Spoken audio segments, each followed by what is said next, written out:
조갑제 TV 시청자 여러분 안녕하십니까. 2021년 8월 5일 제가 있는 이 브뤼셀은 오전 9시입니다. 최근에 제가 들은 가장 충격적인 사건은 이겁니다. 북한 공작원으로부터 지령도 받고 돈도 받고 해서 청주 지방에서 F-35A 도입 반대 운동을 벌였던 사람들이 구속되었다는 사실 하나, 그보다 더 충격적인 것은 이들이 문재인 대통령 선거 캠프에서, 대통령 후보 선거 캠프에서 일했다는 사실입니다. 첫째는 아직도 간첩 수사가 가능하다는 데 대해서 많은 사람들이 좀 의외의, 어떻게 보면은 반가운 반응을 보이고 있는가 하면은, 어떻게 이런 자들이 대통령 캠프에서 일할 수 있었느냐 하는 데 대한 분노죠. 자, 여기에 대해서 이 사건을 어떻게 이름 짓느냐가 중요합니다. 어떤 사건을 이름 짓느냐, 이름을 잘 지어야 그 뒤에 선전이 아주 유리해집니다. 근데 이 사건을 자꾸 국가보안법 위반이라고 그러니까, 국가보안법 위반에는 여러 종류가 있거든요. 그래서 국민들의 반응이 별로 좀 미지근한 것 같습니다. 다행히 윤석열 전 검찰총장이 이 사건을 간첩 사건으로 규정을 했습니다. 이렇게 해야 됩니다. 김기현 국민의힘 원내대표도 판사 출신인데 이분도 간첩 사건으로 규정을 했습니다. 이제 이 사건의 이름을 간첩 사건으로 규정을 해야 됩니다. 지금 간첩죄라는 게 있습니다. 형법에 있습니다. 간첩죄는 적국을 위해서 간첩질을 한 자를 간첩죄로 처벌한다고 했는데, 대한민국에서의 적국은 현실적으로는 북한 노동당 정권밖에 없는데 이게 우리 헌법에 의해서 국가로 인정하지 않습니다. 그러나 간첩죄인 경우에는 북한을 적국으로 간주한다, 이런 대법원 판례가 있습니다. 대부분의 이 간첩죄는 국가보안법으로 처벌을 합니다. 그러니까 기사에 국가보안법 위반이다 이래 나옵니다. 간첩죄다, 간첩행위다 이렇게 해야 되는 거거든요.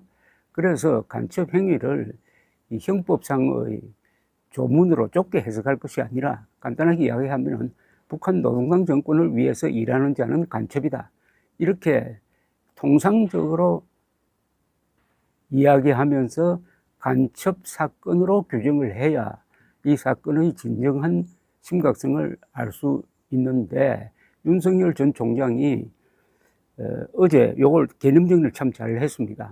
이것은 역시 법률가라야 이야기할 수가 있고, 그렇게 되면은 정치인이 법률가가 간첩 사건이라고 하니까 우리도 앞으로 간첩 사건으로 부르자, 이렇게 되는 겁니다. 우선 윤석열 전 총장이 페이스북에 올린 글을 소개를 해드리겠습니다.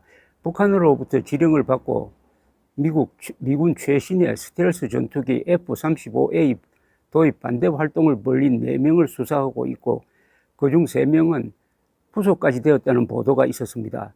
북한과의 관계를 높은 우선순위에 두었던 이 정부 하에서 이렇게 다수가 구속까지 될 정도이니 사안이 분명하고 증거가 확실한 것으로 보입니다. 윤 전 총장도 이런 사건에서 구속영장이 발부되었다면은 지금 사회 분위기로 봐서는 빼도 박도 못한 증거가 있었다는 것을 암시한다고 해석을 하고 있습니다.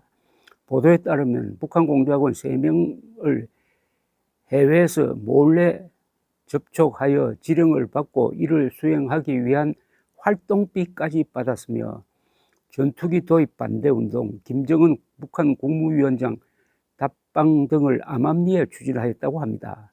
대한민국에 아직 조직적 간첩 활동이 존재한다는 사실이 드러난 매우 중대한 사안입니다.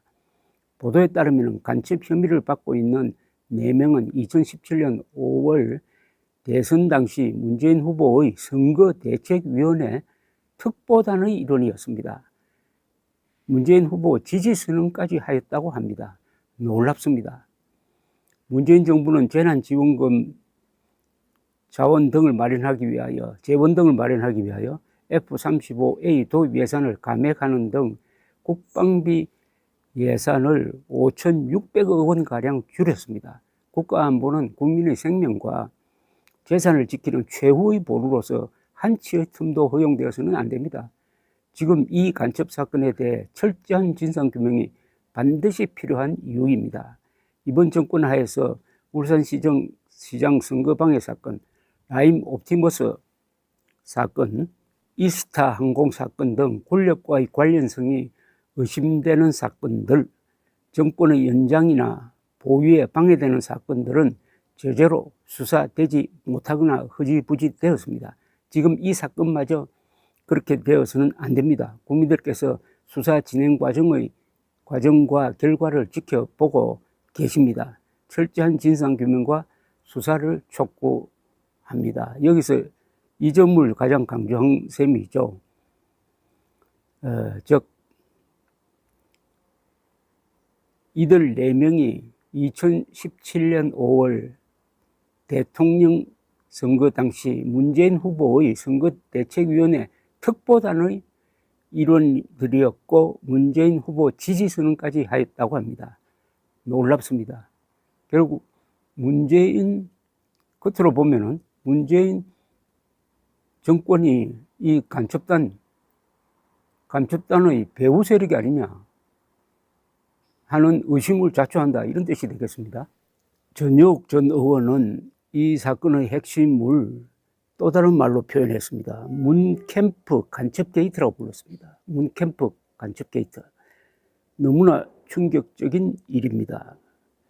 페이스북에 올린 글입니다. 문재인 대선 캠프에서 노동특보 4명이 지금 간첩 혐의로 국정원과 검찰, 경찰의 수사를 받고 있습니다. 문재인 정권을 강타하고도 남을 희대의 문캠프 간첩 게이트입니다. 청주 지역에서 노동운동을 했다는 이들이 최대 역점을 둔 것은 스텔스 F-35 도입 반대였습니다. 그동안 주일 미군만 보유했던 이 스텔스 F-35는 북한 김정은이 진절머리를 치는 무기였습니다. 한마디로 북한 핵의 위력을 조기에 박살낼 수 있으니까요. 즉 정밀 폭격이 가능한 무기입니다. 북한은 2017년 이들과 중국 선양에서 접선했습니다.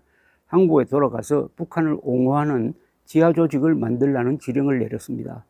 이들은 스텔스 도입 반대 운동을 했고 민주당 외교통 의원과 민화협과 접촉했습니다. 즉 이렇게 북한 공작원한테서 돈도 받고 움직이며 보고까지 했던 이 간첩들이 문재인 당선을 위해 캠프에서도 일한 것입니다. 또한 윤석열 총장이 살아있는 권력과 맞설 때는 윤석열 총장 탄핵운동을 벌이기도 했습니다. 그뿐 아닙니다. 국정원과 검경이 수사한 데 따르면 4.15 총선에서 모종의 활동을 벌였습니다. 정말 소름 돋는 일입니다. 문재인은 대한민국의 대통령입니다. 이들 간첩 혐의를 받는 4사람이 어떻게 해서 문 대선 캠프 특보 자리를 꿰찼는지, 그리고 무슨 일을 했는지 대한민국 국민 앞에서 이실직고해야 합니다. 그리고 국민의힘 모든 대선 주자들은 청와대 앞에서 간첩 특보 게이트에 대한 진실을 밝히라고 요구해야 합니다. 이 사건이 다른 나라에서 벌어졌으면은 그 사람이 총리든 대통령이든 물러나게 됩니다. 동방정책을 추진했던 유명한 서독 총리 빌리 그란트는 비서가 동독 간첩임이 밝혀져 가지고 물러났습니다. 이 사건 또한 그보다 훨씬 더 심한 경우입니다. 왜냐하면은 이 문재인 정권이 재난지원금을 마련한다고 F-35A 관련 예산을 수천억 원 삭감한 것은 이 간첩 혐의자들이 F-35A 도입 반대 운동을 벌린 것과 이게 맥락을 같이 하는 것 아닙니까? 결국은 북한 노동당 정권은 왼손으로서는 간첩들을 시켜서 이런 운동을 벌이고 오른손으로는 문재인 정권을 압박해가지고 묘하게 한쪽 방향에서 서로 합해진다. 그렇다면 이것은 이 연루관계, 이 관계성을 반드시 끝까지 추적 조사해야 합니다. 필요하면은 압수수색의 범위를 저 상부로 높여야 된다 이겁니다. 간첩은 반역죄니까 여기에 수사의 성역이 있을 수 없습니다. 감사합니다.